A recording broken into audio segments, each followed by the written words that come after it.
Film industry से कई लोग पॉलिटिशियन बने हैं, क्या आप भी ऐसा नहीं, जो लोग फिल्म इंडस्ट्री से पॉलिटिशियन बने उनमें एक दत्त साहब को छोड़कर बाकी सब अपनी कन्वीनियंस के लिए बने हैं। सिवाय दत्त साहब के हर आदमी इस वजह से पॉलिटिशियन बन गया है कि उसका कोई ना कोई फ़ायदा होगा उसमें, और होगा और हो रहा है। हो रहा है। क्या आप कभी कभी नहीं, पॉलिटिक्स में जाएंगे? कभी नहीं। आप मेरा क्या है, मेरा प्रॉब्लम है, मैं मुसलसल झूठ नहीं बोल सकता, तो मैं पॉलिटिशियन बन नहीं सकता। पॉलिटिशियन बनने के लिए झूठ बोलना बहुत बहुत ज़रूरी है। अवश्य है, क्योंकि कितने लोगों को खुश रखना है। अगर भारत में करप्शन कुछ कम हो जाए। देखिए, मैं इस बात पे भी सहमत नहीं हूँ कि सिर्फ भारत में करप्शन है। नहीं, करप्शन सारी दुनिया में है, लेकिन क्या मैं सही हूँ अगर मैं ये कहूँ कि भारत में करप्शन छोटी लेवल से शुरू होती है और बड़ी लेवल तक जाती है? मैं तो कहता हूँ बड़ी से बड़ी लेवल से शुरू होती है और छोटी तक पहुँचती है। जी, उसकी वजह है कि अगर मैं एक नौकर हूँ, अगर अपने मालिक के यहाँ काम करता हूँ, मेरा मालिक शराब नहीं पीता, जुआ नहीं खेलता, मेरी हिम्मत नहीं होगी कि मैं घर के अंदर शराब पी के जुआ खेल के घुसूँ। लेकिन अगर मुझे मालूम है कि मेरा मालिक जो है परले दर्जे का अय्याश है, तो आपको कौन रोक तो फिर मुझे कौन रोक सकता है? वो खुद ही नहीं रुकेगा तो मुझे क्या रोकेगा? तो हमारी जब तक ऊपर का हिस्सा ठीक नहीं होगा। बिल्कुल, पूरा फैब्रिक बदलना पड़ता है। जैसे अगर कोई जगह सड़ जाए तो कपड़ा तो है नहीं कि काटा पैबंद लगा दिया ना, इसको पूरा फैब्रिक बदलना पड़ता है, बिल्कुल एक कैंसर की तरह बिल्कुल एलिमिनेट करके फेंक देना पड़ता है। ये कभी होगा? मुश्किल है। आप दोस्ती को कितना महत्व देते हैं? मैं दोस्त को अपनी फैमिली मेम्बर जितना महत्व देता हूँ।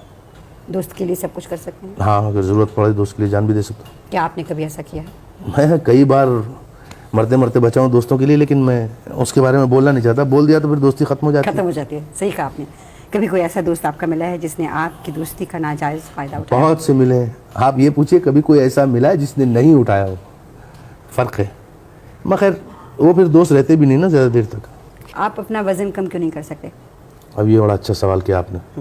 उससे मैं आपको अगर पूरा साइकोलॉजी और पूरी बेसिस समझाऊं और फिजियोनॉमी समझाऊं अपनी, शायद आप समझ लेंगे। मैं वो आदमी जो दिन के 4 या 5 घंटे कसरत किया करता था।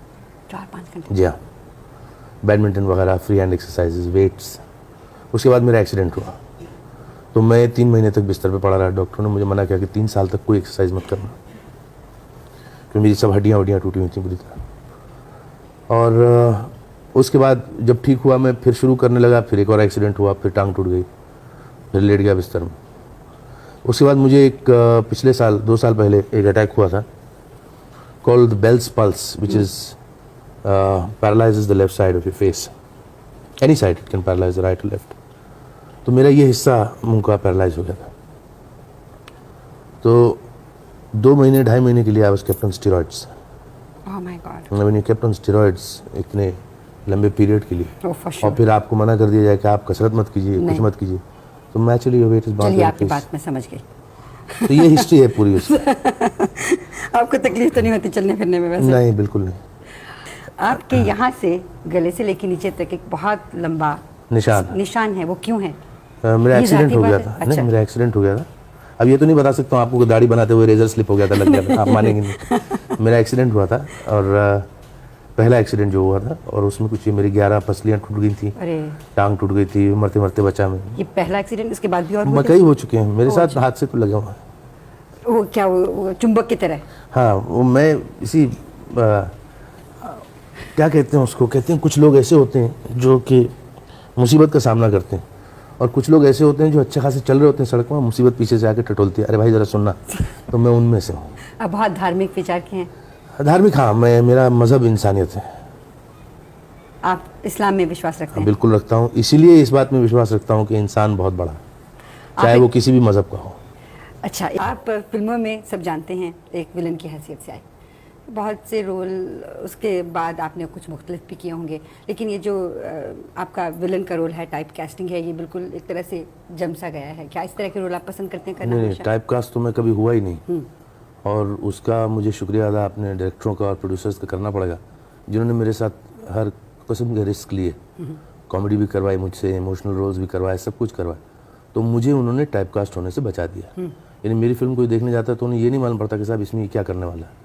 एक हटके ही बात उनको नजर आती है, जैसे एक वो चंद्रशेखर की गूगली हुआ करती थी ना चाइना में, जी जी। वैसा है सब। एक आपकी फिल्म मुझे बहुत पसंद आई थी, नूतन के साथ थी तेरी या माँ से राज तारों खोसला से। साहब की फिल्म जी, थी वो। बहुत खूबसूरत थी, अदाकारी उसमें आपकी बहुत अच्छी थी। और मगर बदकिस्मती से चली नहीं फिल्म ज़्यादा। इसके पीछे मैं कभी सोच नहीं पा रही हूँ कि क्या कारण होगा कि फिल्म हिट नहीं हुई। कारण तो किसी की समझ में नहीं आया। अगर खोसला साहब की समझ में आ गया होता तो शायद वो भी उसे फिर दोबारा बना के चला देते। लेकिन ये कीमिया है जो किसी के हाथ नहीं लगा आज तक, कि कौन सी फिल्म चलती है, क्यों नहीं चलती। कुत्तों की, घोड़ों की फिल्में चल जाती हैं सब। कुत्ते कोर्ट में आके गवाही देते हैं, फिल्म चल जाती है। सांप उठ के ट्रांजिस्टर छुपा देता है, वो कुत्ता वीडियो कैमरा छुपा देता है, वो फिल्में चल जाती हैं। क्या इसके पीछे ये कारण है कि जो लोग देखने वाले हैं वो डिटरमिन करते हैं कि कौन सी फिल्में चलेंगी, कौन सी नहीं चलेंगी? पता नहीं, बड़ी अजीब सी बात है। लेकिन कभी कभी लोग कहते हैं साहब फिल्म और कहानी उसी वक्त अप्रिशिएट होती है जब लोग उससे आइडेंटिफाई करते हैं। हाँ। तब इससे तो यही एनालिसिस बनता है कि साहब क्या आदमियों से कम अपने आप को आइडेंटिफाई करते हैं, जानवरों से ज़्यादा करते हैं लोग। एनालिसिस तो यही बनता है उससे। देखने से तो यूँ ही लगता है। अगर देखा जाए हमारी जो फिल्में हैं उनमें कहानी पे ज़्यादा जोर नहीं दिया जाता। वही पुराने ढर्रे की कहानी, वही मसाला फिल्म, वही लड़की का मिलना जुलना, वो विलन आ गया, मार कुटाई हुई, बहुत हंगामा होता है फिल्मों में। डाउन टू अर्थ फिल्में बनती हैं लेकिन बहुत कम बनती हैं। नहीं, डाउन टू अर्थ फिल्म मुझे नहीं लगता सिनेमा वो कहलाती। सिनेमा क्या कहलाता है? सिनेमा मेरी नज़र में आपके लिए एक 3 घंटे की राहत है, जैसे सर्कस राहत होती है, जैसे जू राहत होता है। बिल्कुल, आप अपनी दुनिया के हर प्रॉब्लम, अपना हर मसाइल भूल कर आप थिएटर में जाके बैठते हैं, अपने आप को एंटरटेन करते हैं, थोड़ी देर के लिए इमोशनली रिचर होकर हंस के रोकर निकल आते हैं बाहर। लेकिन क्या ये नहीं आप सोचते कि आप फिल्मों में दिखाते हैं लोग बहुत अमीर हैं, बहुत उनके पास है, जो देखने वाला है उसके पास शायद वो सब चीज़ें न हो, क्या वो जब बाहर सिनेमा से निकलता है उसको कोफ नहीं होती हो कि मेरे पास ये नहीं, काश मेरे पास ये होता? नहीं, ये तो बड़ी गलत बात है। अब हम फिल्म में खूबसूरत हीरो बताते हैं, हाँ। तो जो देखने वाला निकल के बाहर आता है तो वो अपने आप से चिढ़ने लगे कि मैं खूबसूरत नहीं हूँ।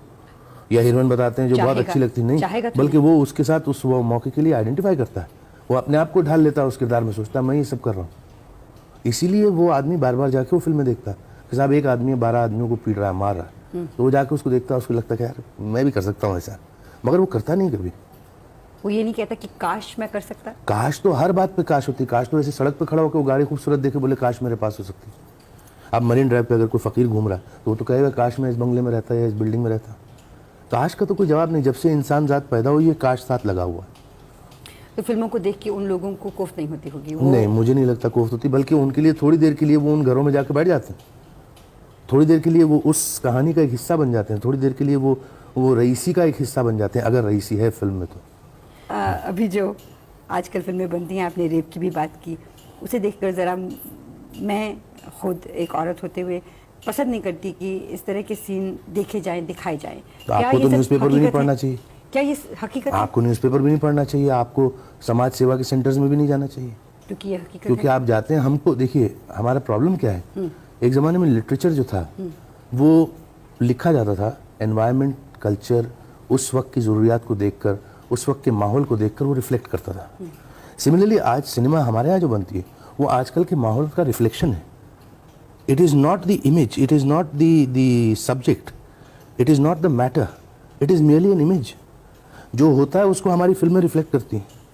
ये सब चीज़ें हम लोग देखकर पढ़ के पेपरों में उस पर प्लॉट बनाते हैं लोग। तो we are living in a very sick society. We are not living in a sick society, the whole world is going through practically a very sick period. It is not only Indian cinema, it is the whole world that is going through crisis. क्या मैं अगर ये कहूँ कि अगर इन फिल्मों में ये सारे सीन न दिखाए जाएं तो ये तो नहीं है कि वो बंद हो जाएंगे? बिल्कुल नहीं बंद होंगे। क्या कम होंगे? अगर आप ना दिखाएं कम नहीं हो सकते, सवाल ही नहीं पैदा, तो क्योंकि इंसानी कमजोरी को तो आप कम नहीं कर सकते। भारत में जो फिल्मी कलाकार हैं उनको इतना मान दिया जाता है सिर्फ उनके फैशन को इमिटेट करने की हद तक, बस उनकी हरकतों को नहीं। अमिताभ बच्चन को ले लीजिए, कभी नहीं, बिल्कुल, सिवाय उनके हेयर स्टाइल की उनकी कौन सी बात है जो लोग अप्रिशिएट करते हैं? मारपीट कहाँ करते हैं लोग? कोई देखा आपने एक आदमी 12 आदमी को मार रहा कहता है कि मैंने अमिताभ को देखा हुआ? हाँ, ये बात सही है आपकी, मैंने देखा तो नहीं। आपने किसी लड़के को देखा है सड़कों पे गाना गाते हुए पूरी ऑर्केस्ट्रा के साथ? वो भी नहीं देखा। आपने किसी लड़की को देखा है कॉलेज में किताबें गिराते हुए, एक को थप्पड़ मारते हुए कि लुच्चा हट जाओ यहाँ से? नहीं देखा कभी। तो इसका मतलब है कि ये फिल्में जो पिछले 100 साल से बन रही हैं इनका कोई असर ही नहीं है हिंदुस्तान के ऑडियंस में। जो लिखते हैं अखबारों में या मैगजीन्स में लिखते हैं, जो कुछ वो लिखते हैं, कभी आप पढ़ते हैं? हाँ, जब कोई घटिया बात लिखी जाती है तो लोग सामने ला के रख देते हैं कि अरे यार ये पढ़ो, देखो कैसे लिखा हुआ। आपके बारे में? किसी के बारे में भी आप पढ़ते हैं तो क्या आप महसूस करते हैं उस समय? अच्छा नहीं लगता। ऐसे लगता है जैसे आपको कोई आपके बेडरूम में दरवाज़ा खोल के झांक रहा है अंदर। तो आप ये समझते हैं कि जो फिल्मी दुनिया की बातें हैं उसको बताया ना जाए? जो फिल्मी दुनिया की बातें हैं वो फिल्मों तक महदूद रहनी चाहिए, इंसान की ज़ाती ज़िंदगी से फिल्म का कोई ताल्लुक नहीं। कई अखबार वाले ये कहते हैं कि जब फिल्म स्टार्स लोगों के घरों तक पहुंच गए हैं वाया वीडियो, तो हमें पूरा हक है कि हम उनकी ज़िंदगी तक भी पहुंचें। नहीं, वो फिल्म और वीडियो के द्वारा पहुंचे हैं, वो किसी के दरवाजे ठोक के अंदर घुसे नहीं हैं। तो आप नहीं, सही बात। तो आप इस बात पे बहुत, मैं माफ़ी चाहता हूँ लेकिन जहाँ तक मेरा ज़ाती नज़रिया है, मैं फिल्म मैगजीन्स को वो पैरासाइट्स कहता हूँ जो फिल्म इंडस्ट्री के खून पे पलते हैं। इतना स्ट्रॉन्ग व्यू पॉइंट है। This is a very honest view point.